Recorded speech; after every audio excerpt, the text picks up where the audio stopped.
ਕਿੰਨੀ ਕੁ ਘਾਤਕ ਬਿਮਾਰੀ ਹੈਗੀ ਹੈ, ਕਿੰਨੇ ਪੇਸ਼ੈਂਟ ਤੁਹਾਨੂੰ ਜਿਹੜੇ ਤੁਸੀਂ ਜਾਣਦੇ ਹੋ ਕਿ ਪੰਜਾਬ ਵਿੱਚ ਇਹਨਾਂ ਪ੍ਰਭਾਵਿਤ? ਕਈ ਵਾਰੀ ਸਪੌਂਟੇਨੀਅਸ ਬਲੀਡ ਵੀ ਕਹਿ ਦਿੰਦੇ ਆ ਕਿ ਸੁੱਤੇ ਪਿਆਂ ਹੀ ਉਹਦੇ ਕਿਸੇ ਜੋੜ ਵਿੱਚ ਕਿਸੇ ਵੀ ਅੰਗ ਵਿੱਚ ਬਲੀਡਿੰਗ ਹੋ ਸਕਦੀ ਹੈ। ਈਵਨ ਸਿਰ ਦੇ ਅੰਦਰ ਵੀ ਬਲੀਡਿੰਗ ਹੋ ਜਾਂਦੀ ਹੈ। ਉਹਦਾ ਇਲਾਜ ਜੋ ਅੱਜ ਦੀ ਡੇਟ 'ਚ ਆ ਉਹ ਰਿਪਲੇਸਮੈਂਟ ਥੈਰੇਪੀ ਹੀ ਹੈ।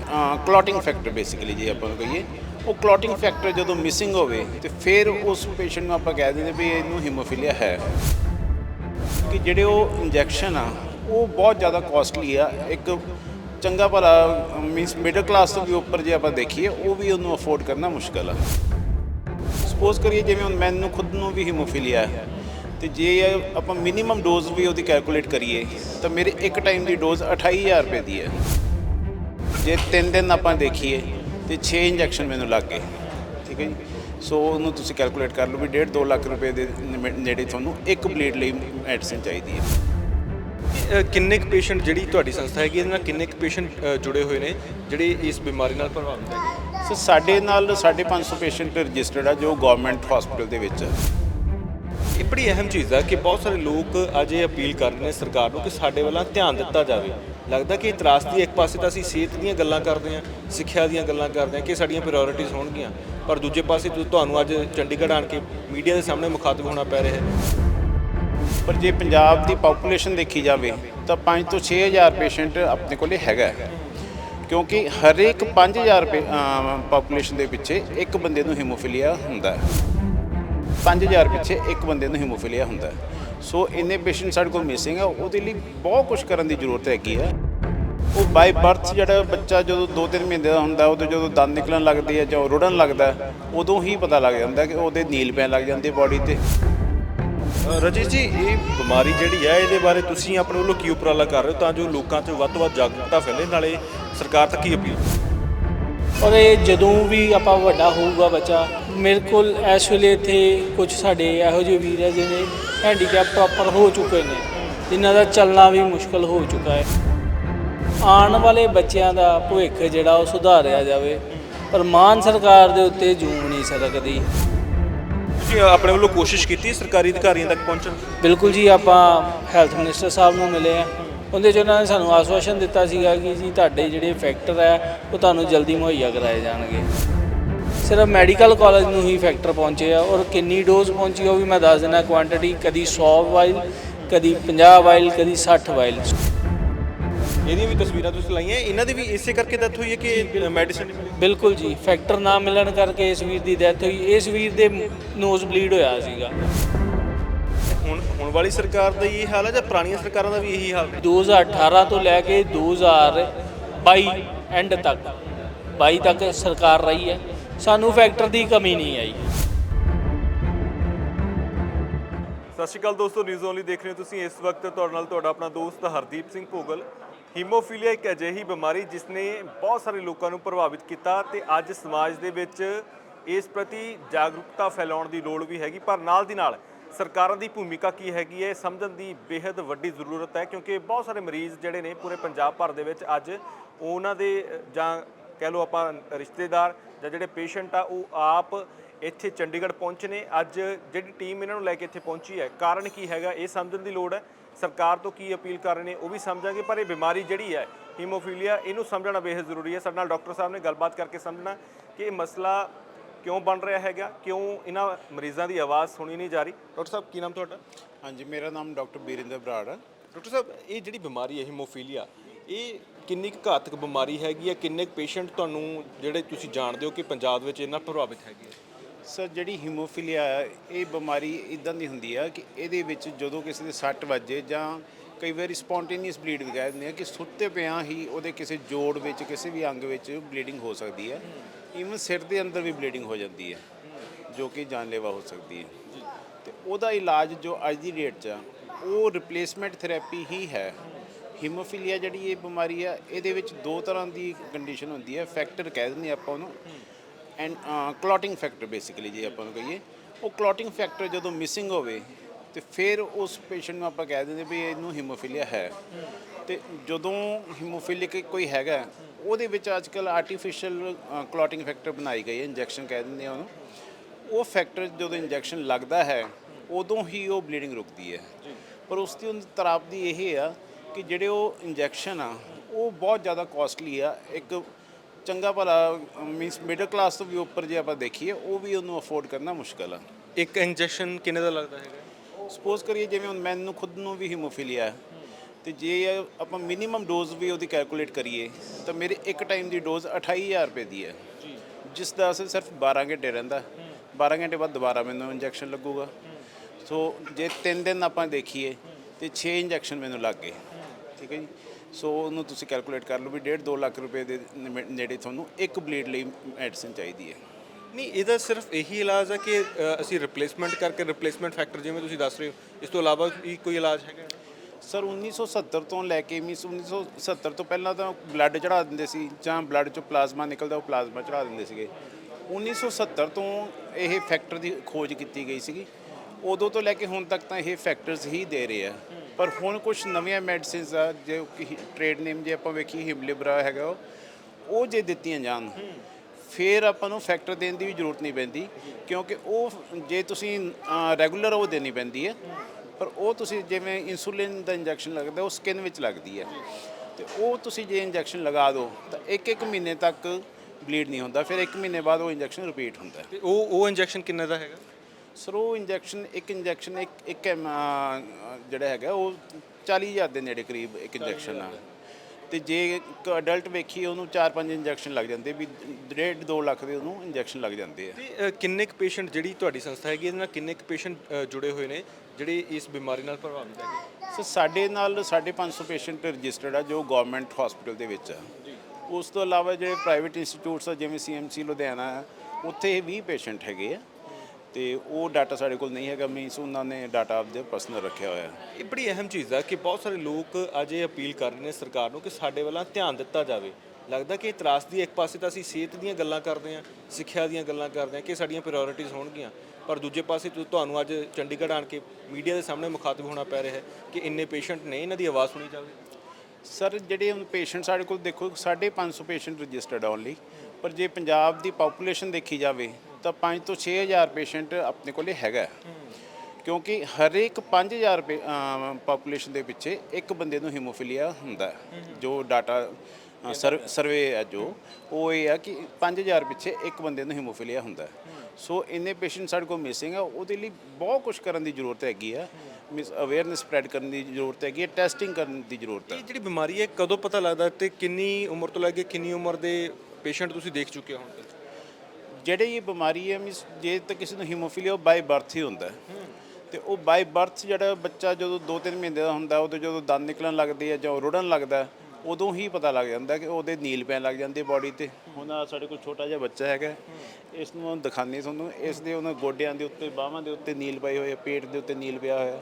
ਜਦੋਂ ਇਹ ਆਪਦੀ ਐਕਟੀਵਿਟੀਜ਼ ਕਰਨੀਆਂ ਸ਼ੁਰੂ ਕਰ ਦਿੰਦਾ ਬੱਚਾ, ਮਾਈਲਸਟੋਨਸ ਜਿਵੇਂ ਆਪਾਂ ਕਹਿੰਦੇ ਹਾਂ, ਤੇ ਉਦੋਂ ਹੀ ਉਹਨਾਂ ਦਾ ਪਤਾ ਲੱਗ ਜਾਂਦਾ। ਤੇ ਇਸ ਤੋਂ ਇਲਾਵਾ ਉਮਰ ਕੋਈ ਵੀ ਹੋਵੇ, ਵੱਡੀ ਉਮਰ ਦੇ ਵਿਅਕਤੀਆਂ ਨੂੰ ਜਾਣੀ ਕਿ ਬਚਪਨ ਤੋਂ ਹੋ ਜਾਂਦਾ ਤੇ ਇਹਦਾ ਜਾਣੀ ਕਿ ਸਪਰੈਡ ਹੁੰਦਾ ਰਹਿੰਦਾ ਅੱਗੇ ਤੋਂ? ਹਾਂਜੀ, ਇਹ ਮੀਨਸ ਇਹ ਹੈ ਕਿ ਜਿਹਨੂੰ ਇੱਕ ਵਾਰੀ ਹੀਮੋਫੀਲੀਆ ਡਾਇਗਨੋਸ ਹੋ ਗਿਆ ਉਹ ਲਾਈਫ ਲੌਂਗ ਹੀ ਹੁੰਦਾ। ਅੱਜ ਦੀ ਡੇਟ 'ਚ ਗਾਂ ਨੂੰ ਆ ਰਹੀਆਂ ਨਵੀਆਂ ਇਸ ਟ੍ਰੀਟਮੈਂਟਸ ਆ ਰਹੀ ਹੈ, ਇੱਕ ਜੀਨ ਥੈਰੇਪੀ ਜਿਵੇਂ ਆ ਰਹੀ ਹੈ, ਉਹਦੇ ਨਾਲ ਜੀਨ ਥੈਰੇਪੀ ਲਗਾ ਦਾਂਗੇ ਤਾਂ ਫਿਰ ਤੁਹਾਡੀ ਬਾਡੀ ਵਿੱਚ ਹੀ ਜਿਹੜੀ ਕਮੀ ਹੈ ਫੈਕਟਰ ਦੀ ਉਹ ਤੁਹਾਡੀ ਬਾਡੀ ਬਣਾਉਣ ਲੱਗ ਜਾਂਦੀ ਹੈ। ਪਰ ਉਹਦੀਆਂ ਵੀ ਕਾਫੀ ਲਿਮਿਟੇਸ਼ਨਸ ਹੈਗੀਆਂ ਜਿਹੜੀਆਂ ਜੀਨ ਥੈਰੇਪੀ ਵਗੈਰਾ ਆ ਰਹੀ ਹੈ, ਪਰ ਉਹ ਆ ਜਾਏਗੀ ਫਿਰ ਵੀ ਉਸ ਦਾ ਕੁਝ ਰਿਲੀਫ ਮਿਲੇਗਾ।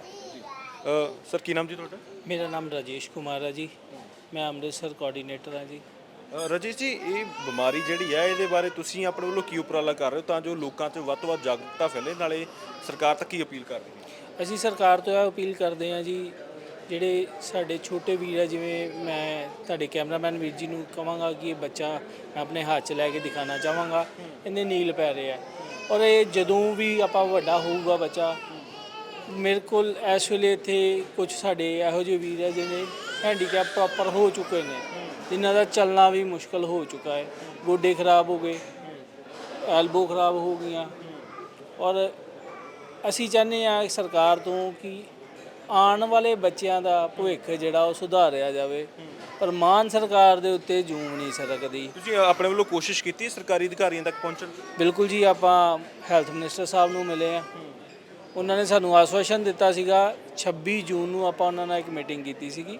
ਉਹਦੇ 'ਚ ਉਹਨਾਂ ਨੇ ਸਾਨੂੰ ਆਸ਼ਵਾਸਨ ਦਿੱਤਾ ਸੀਗਾ ਕਿ ਜੀ ਤੁਹਾਡੇ ਜਿਹੜੇ ਫੈਕਟਰ ਹੈ ਉਹ ਤੁਹਾਨੂੰ ਜਲਦੀ ਮੁਹੱਈਆ ਕਰਾਏ ਜਾਣਗੇ।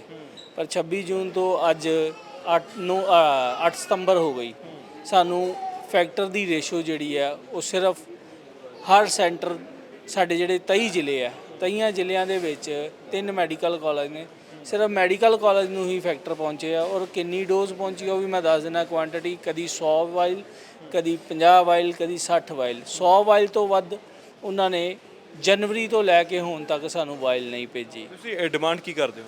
ਡਿਮਾਂਡ ਦੇਖੋ ਜੀ, ਅਸੀਂ ਅਕੋਰਡਿੰਗ ਟੂ ਪੇਸ਼ੈਂਟ ਕਰਦੇ ਹਾਂ ਜੀ। ਹੁਣ ਮੰਨ ਲਓ ਕਿ ਮੈਨੂੰ ਹੀ ਲਾ ਲਓ, ਮੇਰਾ weight 80 ਕਿਲੋ ਹੈ, ਮੈਨੂੰ 1600 ਯੂਨਿਟ ਲੱਗਣਾ ਹੈ, ਠੀਕ ਹੈ। 1600 ਦੀ ਰੇਸ਼ੋ ਬਣਦੀ ਨਹੀਂ ਹੈ, ਜਾਂ 1750 ਦੀ ਬਣੂਗੀ ਜਾਂ 1500 ਦੀ ਬਣੂਗੀ। 1500 ਦੀਆਂ 6 ਵਾਈਲਾਂ ਬਣੀਆਂ, ਇੱਕ ਬੰਦੇ ਨੂੰ ਜੇ 6 ਵਾਈਲਾਂ ਲੱਗ ਰਹੀਆਂ ਤੇ 50 ਵਾਈਲਾਂ ਕਿੰਨਾ ਟਾਈਮ ਚੱਲਣਗੀਆਂ? ਉੱਤੇ ਰਹਿ ਗਏ 3-4 ਪੇਸ਼ੈਂਟਾਂ ਵਾਸਤੇ ਹੀ। ਅਸੀਂ ਡਿਮਾਂਡ ਇਹੋ ਹੀ ਕਰਦੇ ਹਾਂ ਕਿ ਜਿਹੜੇ ਸਾਡੇ ਪੇਸ਼ੈਂਟ ਨੇ ਉਹਨਾਂ ਵਾਸਤੇ ਫੈਕਟਰ ਜਿਹੜਾ ਵਧੀਆ ਤੋਂ ਵਧੀਆ ਮੁਹੱਈਆ ਕਰਾਇਆ ਜਾਵੇ। ਜਿਵੇਂ ਇਹ ਫੈਕਟਰ ਖਰੀਦਦੇ ਆ ਇੱਕ ਦਿਨ ਦਾ ਅਸਰ ਵਾਲਾ, ਅਸੀਂ ਚਾਹੁੰਦੇ ਹਾਂ ਕਿ 30 ਦਿਨ ਦੇ ਅਸਰ ਵਾਲਾ ਫੈਕਟਰ ਖਰੀਦਣਾ ਚਾਹੀਦਾ।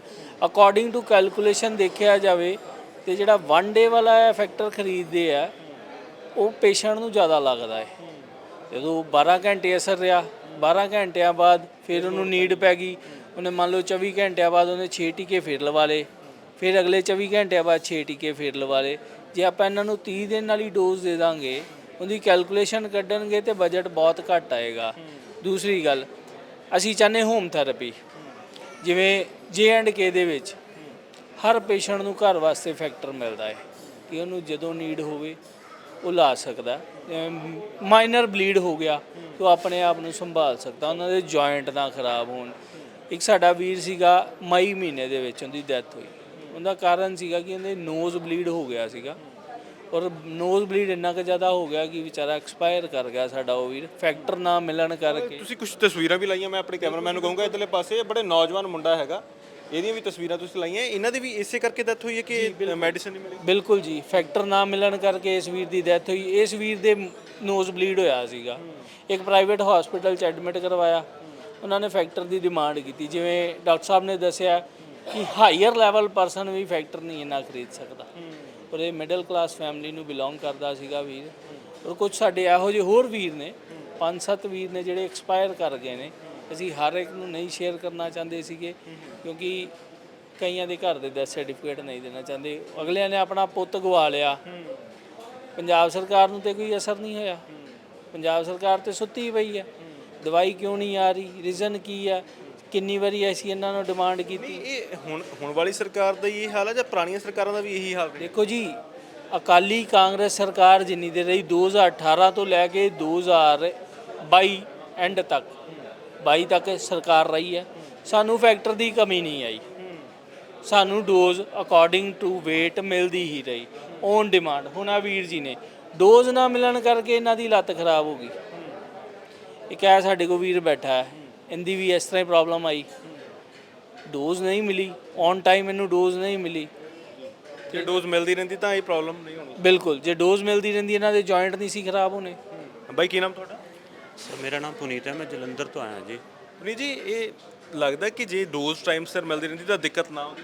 ਸਰ ਪਹਿਲਾਂ ਮਿਲ ਜਾਂਦੀ ਸੀਗੀ ਤੇ ਠੀਕ ਰਹਿੰਦੇ ਸੀਗੇ, ਹੁਣ ਤਾਂ ਕਾਫੀ ਟਾਈਮ ਹੀ ਹੋ ਗਿਆ ਫੈਕਟਰ ਮਿਲ ਨਹੀਂ ਰਿਹਾ।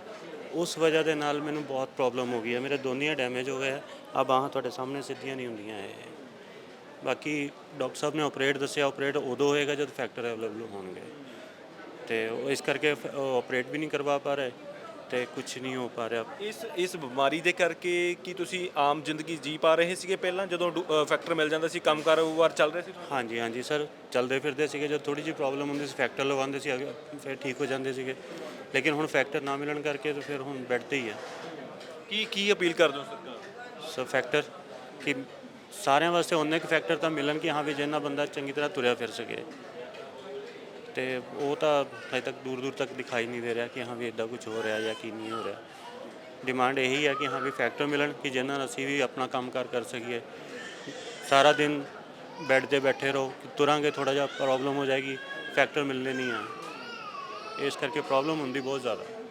ਤਾਂ ਡਾਕਟਰ ਸਾਹਿਬ ਮੈਨੂੰ ਲੱਗਦਾ ਕਿ ਬੜੀ ਅਹਿਮ ਚੀਜ਼ ਆ ਇੱਧਰ ਇੱਕ ਬਾਈ ਹੁਣੀ ਹੋਰ ਬੈਠੇ ਨੇ, ਇਹਨਾਂ ਨੂੰ ਵੀ ਇਹੀ ਦਿੱਕਤ ਹੈ। ਤਾਂ ਲੱਗਦਾ ਕਿ ਸਰਕਾਰ ਨੂੰ ਸਮੇਂ ਸਿਰ ਆਵਾਜ਼ ਸੁਣ ਲੈਣੀ ਚਾਹੀਦੀ ਹੈ ਤਾਂ ਜੋ ਇਹ ਬਹੁਤ ਸਾਰੇ ਮਰੀਜ਼ ਨੇ ਜਿਹਨਾਂ ਮੈਨੂੰ ਲੱਗਦਾ ਜਿਨ੍ਹਾਂ ਦੀ ਆਮ ਜ਼ਿੰਦਗੀ ਪ੍ਰਭਾਵਿਤ ਹੋਈ ਹੈ, ਵੋਟ ਇਹਨਾਂ ਨੇ ਵੀ ਪਾਈ ਹੋਣੀ ਹੈ ਸਰਕਾਰ ਨੂੰ, ਲੱਗਦਾ ਕਿ ਸਰਕਾਰ ਨੂੰ ਆਵਾਜ਼ ਸੁਣਨੀ ਚਾਹੀਦੀ ਹੈ। ਹਾਂਜੀ, ਐਕਚੁਅਲੀ ਜੇ ਉਹਨਾਂ ਦੇਖਿਆ ਜਾਵੇ ਕਿ ਆਪਣੇ ਪ੍ਰਾਈਮ ਮਿਨਿਸਟਰ ਸਾਹਿਬ ਦਾ ਇੱਕ ਸਲੋਗਨ ਆ, ਵਨ ਕੰਟਰੀ ਵਨ ਟ੍ਰੀਟਮੈਂਟ।